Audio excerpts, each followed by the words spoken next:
go ahead and start this, even though some of you are having trouble with that homework, is because it's using some of the same stuff. So we're going to practice those same calculations in this. What we've been doing, and I kind of told you this was what was called a limit Friday, or whatever day I started that lesson. So we're still looking at the limit now, but we are going to look at it a little bit differently in terms of a graph. So if I just want to know the value of this function near 2. So we have been calculating slopes of tangent lines, but I'm just going to back it up and saying, let's just look at what the y is going to. Okay, if we can make this table of values, my x's need to get close to 2, so we've been doing things smaller than 2 and things bigger than 2. And if I look at this, what would you approximate your y's to be? 4. As I'm getting smaller, I get a 3.997. The thing's bigger than 2, it's going to 4.003. So we could say we're pretty confident that this value is going to 4. If we look at the graph of this, it's a little more obvious even. You can see if you're traveling along this graph as your x's are getting close to 2, we are looking at this point on the graph, which is 4. So that's what's called a limit. The notation we will use, I showed you this the other day, but here it is again, the limit, and then underneath that limit, you write what your x is approaching. So my limit, as my x is getting close to 2, and then you have to tell me what you're doing the limit of, so your function, and we found that to equal 4. So that is like the formal definition. We just read the limit as x approaches a of f of x equals L. What that means is that the closer your x's get to this a value, the closer your y's are getting to that L. Okay, and the one that I just showed you, as my x's get closer to 2, my y's are getting closer to 4. There's other notations that you could potentially see.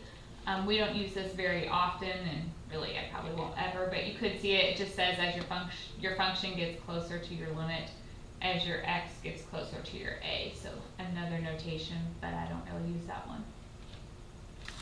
But here's the kicker. I don't actually care what happens at that point. I just care as we get close to it. So it doesn't matter if there's an open circle in my graph right there and the function's undefined at 4.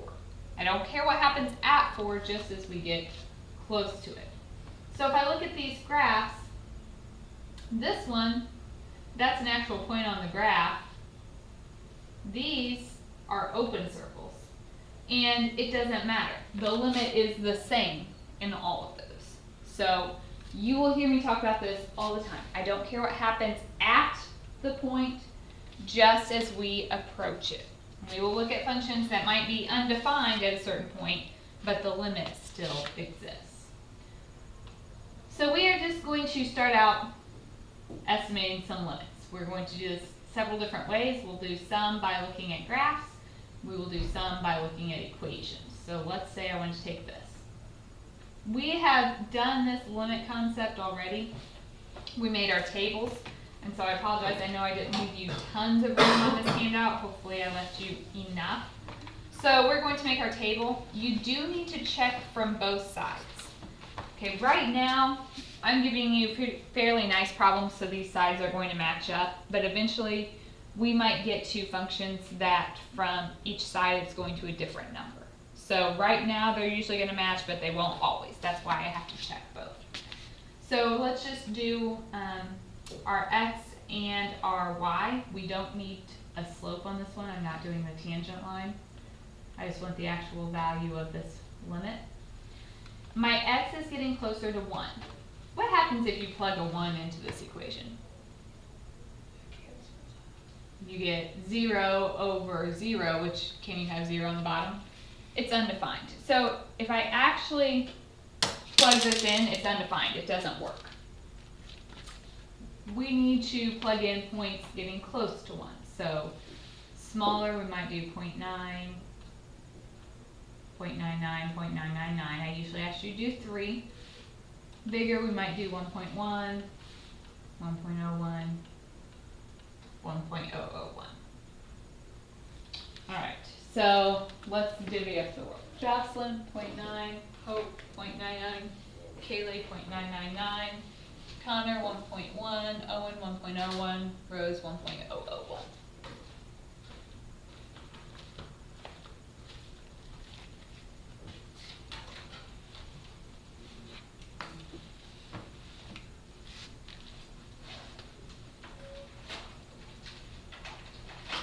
Get your number.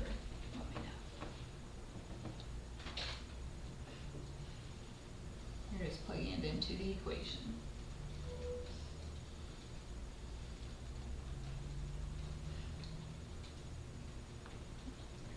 Jocelyn, what'd you get?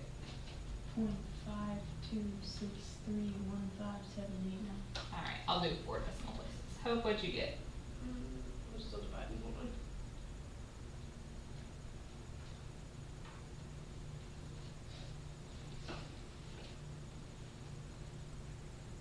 0.50251. Kaylee, what'd you get? 0.003. Or 0.503. Okay. That's what I was saying. Alright, Connor? 0.4762. Owen? 0.4975. Rose? Not look right. What day is it?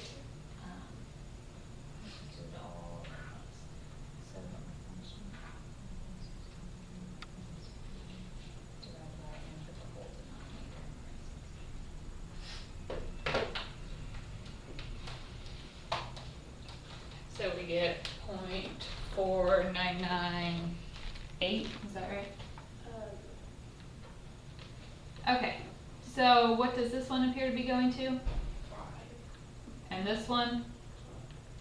0.5, so we would estimate our value of the limit to be 0.5 or 1/2.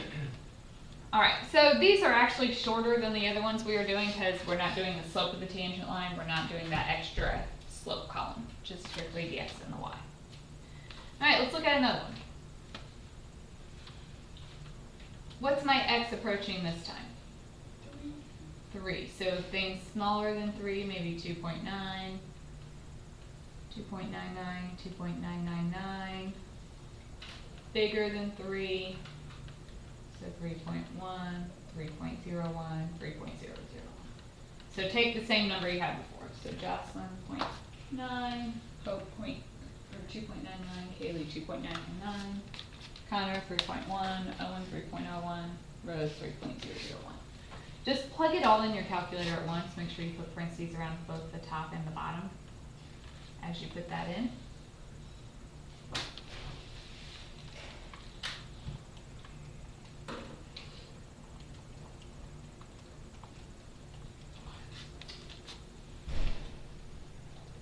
Alright, Jocelyn, what did you get?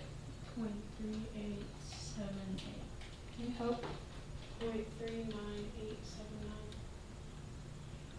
Alright, Kaylee? 0.3999. Connor? 0.4118. Owen? 0.4012. Rose? 0.4001. So, this side appears to be going to 0.4, this one appears to be going to 0.4, so we could say this limit is 0.4.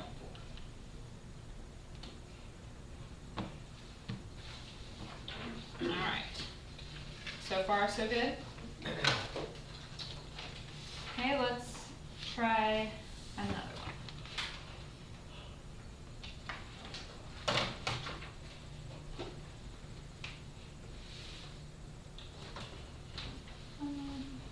So if we look at our table, what values are we approaching?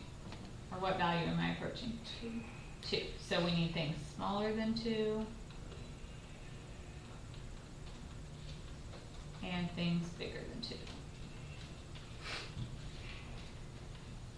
Alright, so each of you do your 1.9, what'd you get? 1.99. 0.79959. 1.999. 0.799.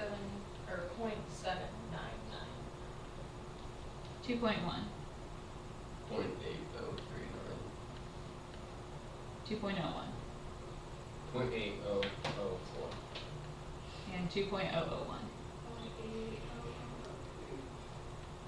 So, what do you think this limit is?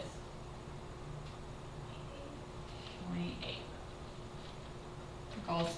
Are you guys all understanding how we're getting these? Let's do one more like this. Again, I'm just illustrating, we don't really care what happens at 2, it's just as we approach 2. This one, I want the limit as t approaches 0 of the square root of t plus 25 minus 5 over t. I don't care what happens at 0. In fact, can you plug 0 into this one?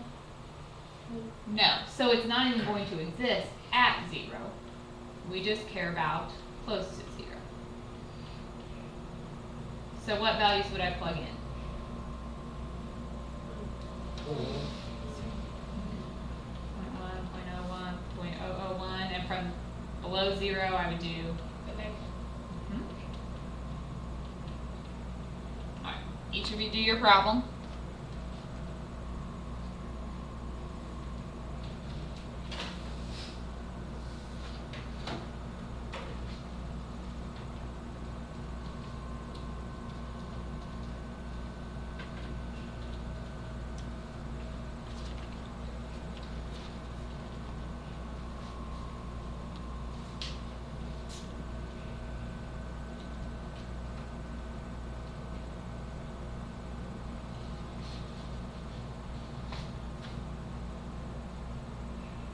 So what'd you get for the negative 0.1?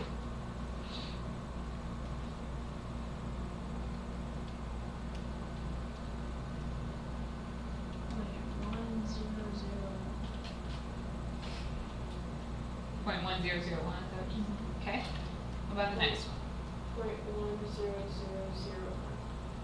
Okay, the next one. 0.100000. Lots of zeros. Okay, what about 0.1? What'd you get? 0.0999.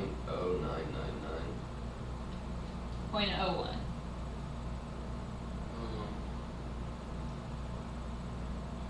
Yeah, go now. I swear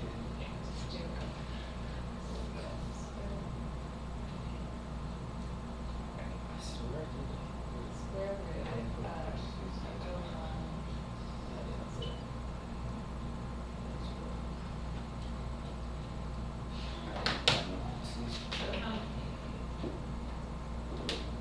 0.0 and then a bunch of 9s. Yeah. And the last one.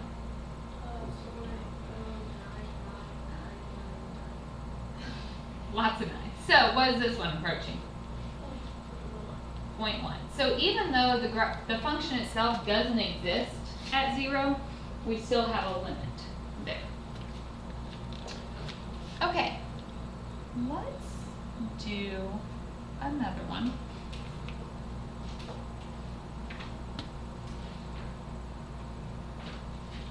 I'll throw this one at you.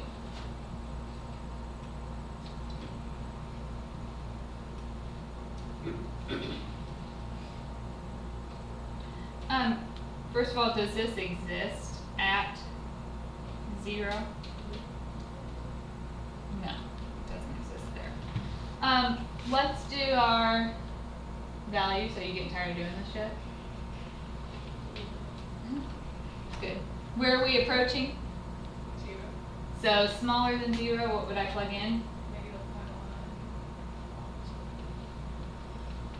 0.1. And bigger than 0, do the positives. Alright, each of you plug in your number for me.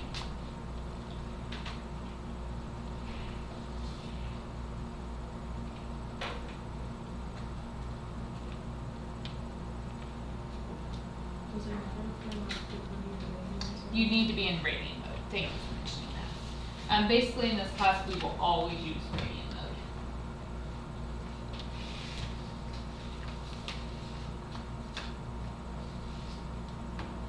Okay. And what'd you get for the negative point? Make sure when you do your sign you have to close your parentheses afterwards. 0.01? 0.99998. Okay, Kayla? Mine's point, a lot of 9s and 8 and several 3s. Okay, so we're getting the idea. 0.1. So that's 0.9983. Okay. Same thing. Alright, Owen? I got 4 9s. Unit 8. Okay, and Rose, get the same as Kayla got on hers. Yeah. Okay, so what is this approaching?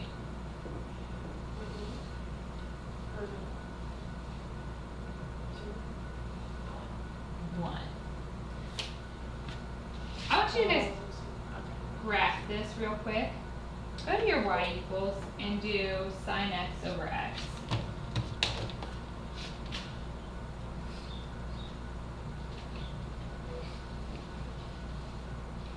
Make sure again we have to still be in radian, but you should be if you didn't change it.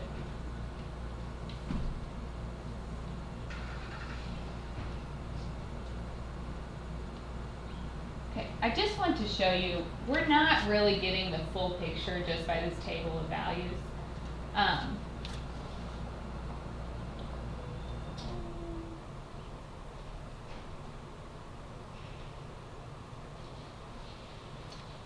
Where's mine? Okay, if I adjust my window,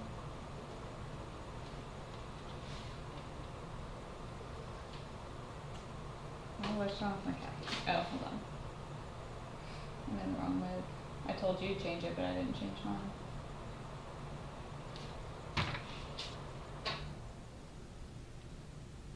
Okay, it looks like there's just a little bit of a hiccup right there in the graph, right? It looks pretty flat. If you zoom in,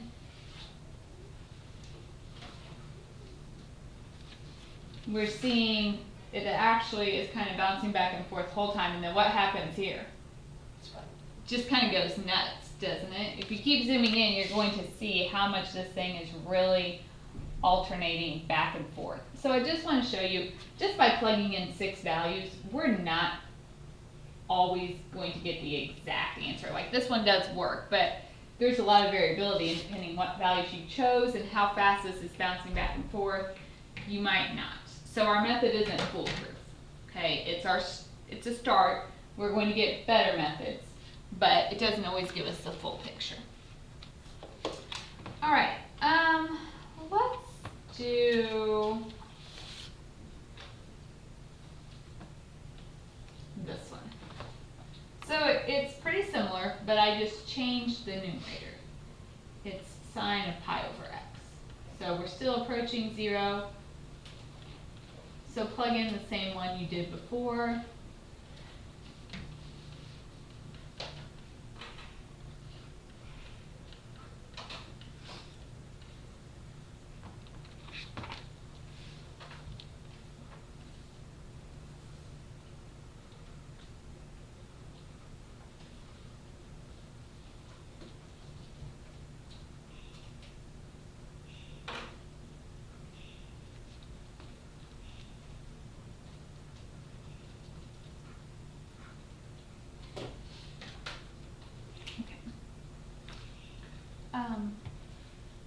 Negative 0.1, what'd you get?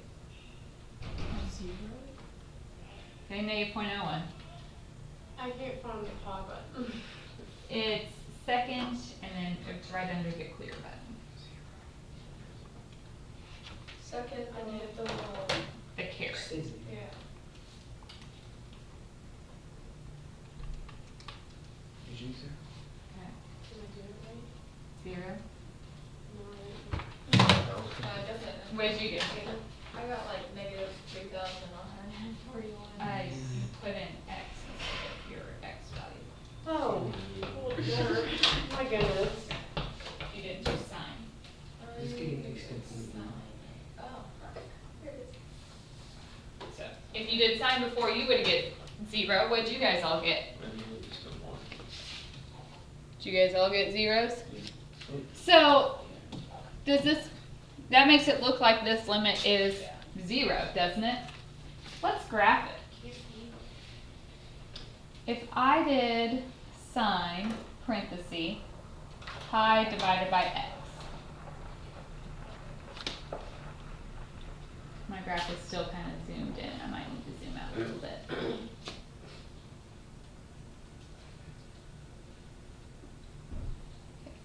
I'm just going to zoom trick. Look at this. My graph is bouncing all over the place there, isn't it? If I zoom in a little bit more. So where it looked like this graph was always equal to 0, it's just because it's bouncing back and forth so fast. And so actually this limit doesn't exist because it's not approaching any one value. If we plugged in others like negative 0.0015 maybe, we would start getting some different values. It just happened to always be 0 because of the values we picked. It's actually bouncing back and forth so fast that there isn't one limit. We call that does not exist. We're going to look at a lot more of those, but I just wanted to show you this is misleading. Okay, it doesn't mean, it looked like just looking at this that the graph was always 0, and that's not the case. It is not always 0. We just happen to pick the points that made it 0. All right. Let's do, let's see how much, all right. We want to do a few more. Trying to decide how far I want to go with this today because we're going to spend a few days on it. All right, let's go ahead and look at these examples.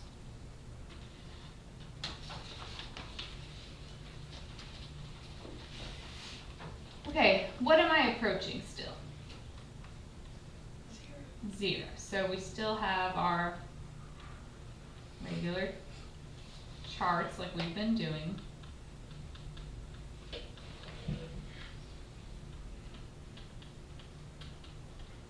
Okay, but this time my function is this. It's a piecewise function.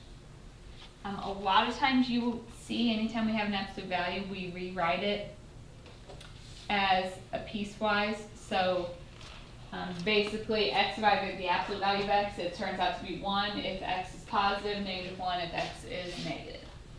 So if I plug in any of these negative values, what are we getting out? Negative 1.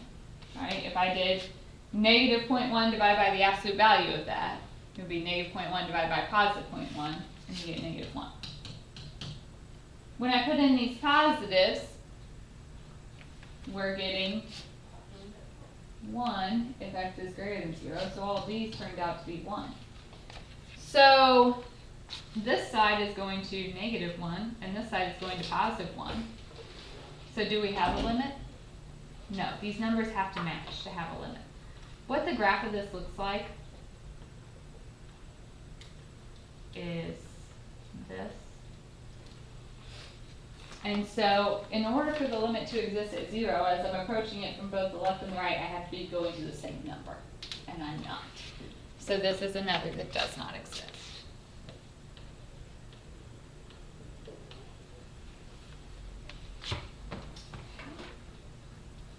Let's look at another piecewise.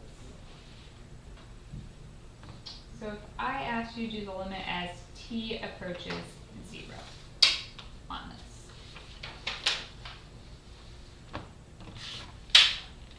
I'm going to stop when I get through example 6, guys, so we just have a couple left. So if I, do you want to do a graph on this one? We've done a lot by tables of values. Let's graph this one, see if we can figure it out. This function is 0 if t is less than 0. So you would have to, if you're graphing this, you'd have to plug in a 0 to start. And you're always getting 0 out, but that would be an open circle. then if things are less than 0, you're still getting out 0. So we have 0, 0 is open. Negative 1 is still 0, negative 2 is still 0. And it's 1 if t is greater than or equal to 0. So if I plug in 0, I get 1. Plug in 1, I get 1. Plug in 2, we get 1. So it looks like that.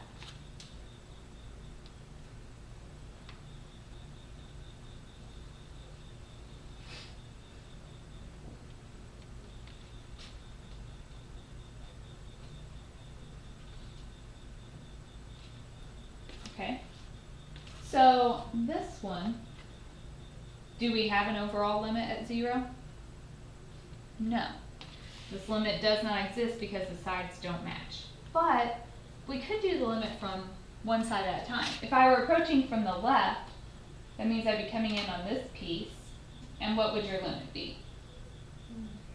0. If you're approaching from the right, you're on this top piece. What y value are you approaching? 1. So that leads us into left and right hand limits.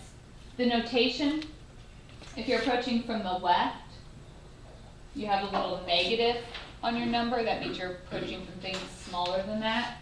If you're approaching from the right, they put a little positive to show it's things bigger than that.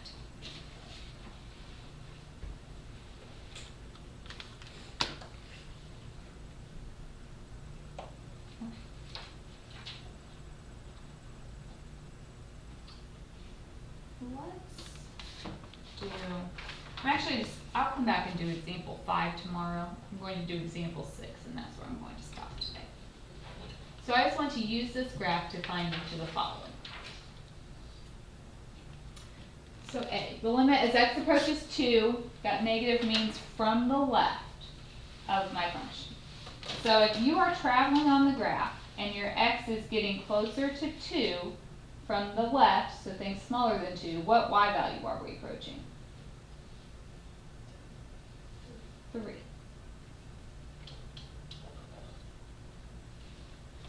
Okay, B. The limit as you approach 2 from the right. So we have things bigger than 2.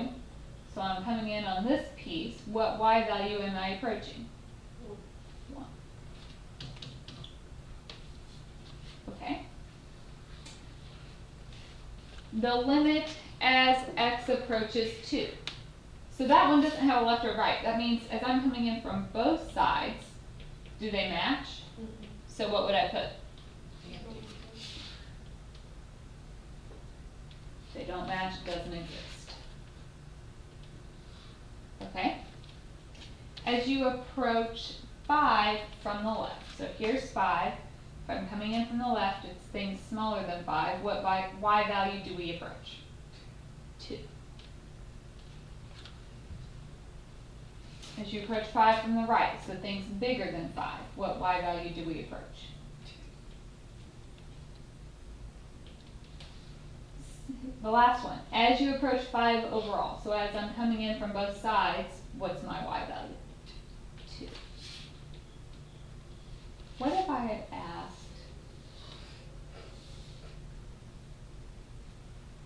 g of 5? That's just saying if your x is 5, what's your y value? It's not. That's an open circle on my graph.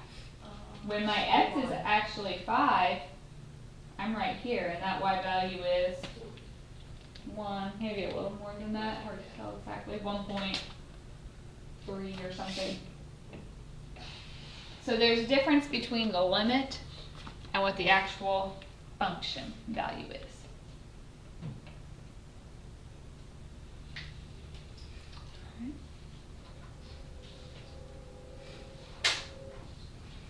Does that make sense to everybody?